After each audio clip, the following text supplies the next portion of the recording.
Сәлем достар, сіздермен Luffy Play және достар, бүгінгі видеода мен дейтін Spectral Forest Grove 2 немесе Counter Strike дейтін ойыннан, телефонда ойыннан видео түсіретін болам.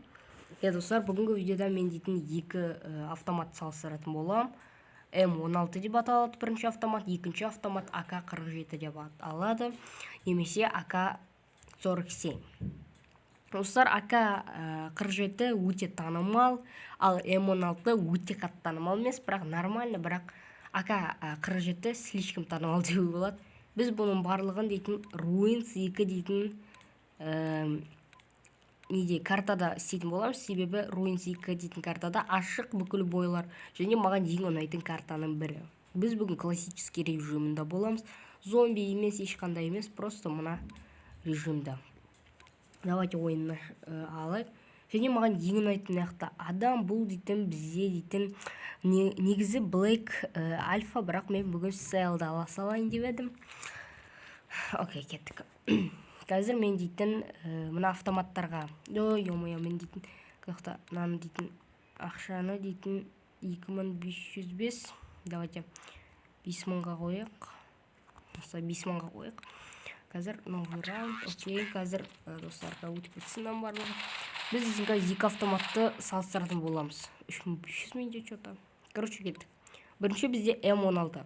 Көрген шығарсыздар, екеуінің де ценалары бағасы бірдей $2500, мынау тоже $2500. И қазір мен дейтін екеуінен бір автоматты алам.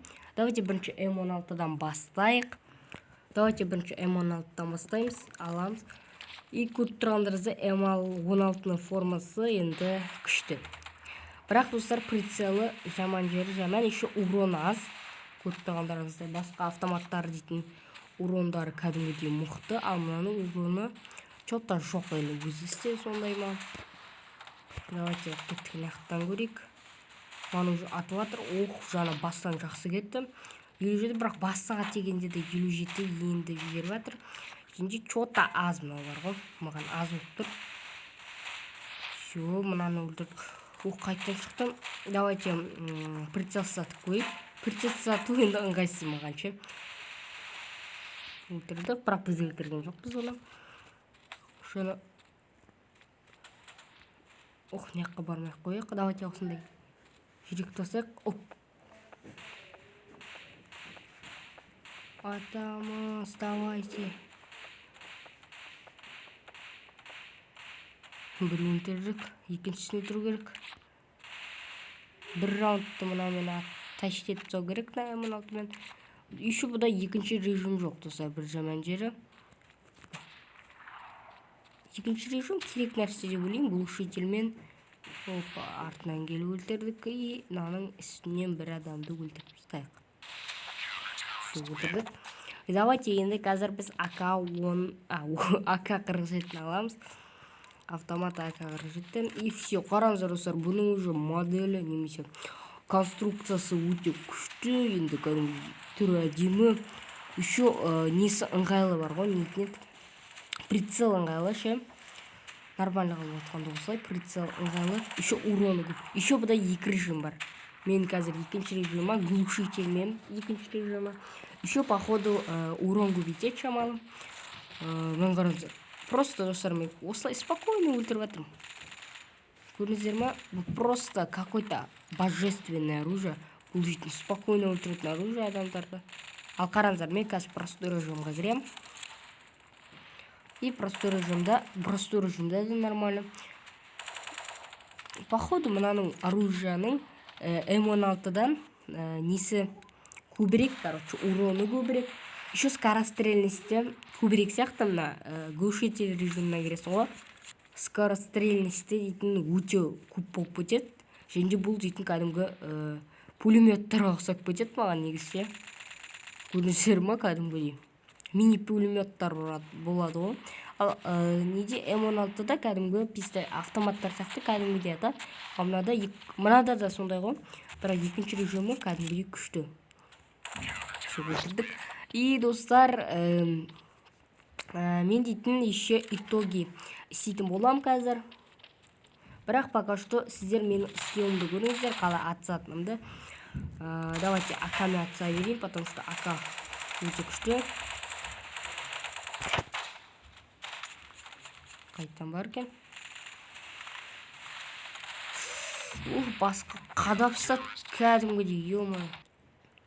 Давайте қазір мен дейтін М16 алайын, және сіздерге скорострельныйсын көрсетейін. Давайте мұқият қараңыздар. Міне мына көйлектер ма уронды аз, көйлектер ма шағылдардың дегенде. Енді ұзағырақ болды. Еще қараңыздар, мынандай думалар, короче, дым көрінбейді мына прицелдан. Прицел говно, короче. Ал акада просто божественное оружие. Мені атып атыр. Давайте, достар. Мынаяқтағы адамдарды өлтірейік. Қараңыздар, толпа болып жинақ болған. Автомат, достар, ұнамай тұр. Давайте аканы кәдімгі алайық біздің аканы. Достар, келесі осындай версуста қандай автоматтарымды, пистолеттерді салыстырайын, комментке жазыңыздар. Достар, менің ойымша бұл дейтін өте қызықты. Осылай спокойно отырасың, жатасың, контрға кіресің и автоматтарды салыстырып, өзіне ұнайтынын айтасың.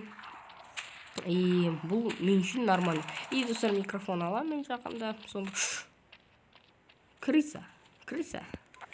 Мен жақында автомат деп микрофон алайын деп атқан шығармын, потому что маған микрофон керек, сіздерге качественный контент түсіріп тұру үшін. Пока что микрофонсыз осылай.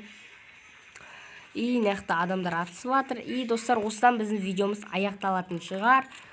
Конечно, достар, бұл мен бірінші видеом, және де алдағыда сіздер дейтін мықты форматтар көретін боласыздар. Пока что мынау дейтін сүйікті мықты формат емес. Мықты форматтар көресіздер. Көрінсен. Достар, короче, барлықтарға пока. Комментке жазыңыздар, қандай видео көрсетейін.